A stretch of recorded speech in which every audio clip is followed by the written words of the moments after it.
यहाँ आपको अपडेट करेंगे। पाकिस्तान और अफगान तालिबान में इस्तांबुल मुज़ाकरात का तीसरा दौर 10 घंटे से जारी है।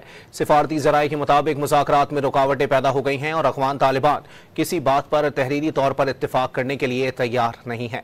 मजीद जानते हैं डॉन न्यूज़ के नुमाइंदे अब्दुल्ला मोहम्मद से। अब्दुल्ला, क्या तफसीलात सामने आई हैं?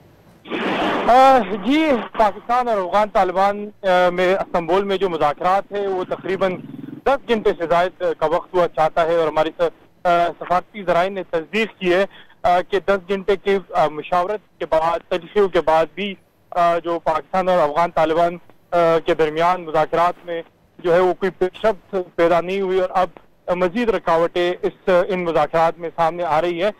उनके मुताबिक तालिबान हुकूमत किसी बात पर तहरीरी तौर पर इत्तेफाक करने के लिए तैयार नहीं है। जैसे उन्होंने वादे किया कि वो अब पाकिस्तानी तालिबान के खिलाफ कार्रवाई करेंगे, उनके जिस पर पाकिस्तान ने उनके साथ मौक़िफ़ अपनाया कि इस तहरीरी हवाले से हमें बता दें, लेकिन ये नहीं हुआ।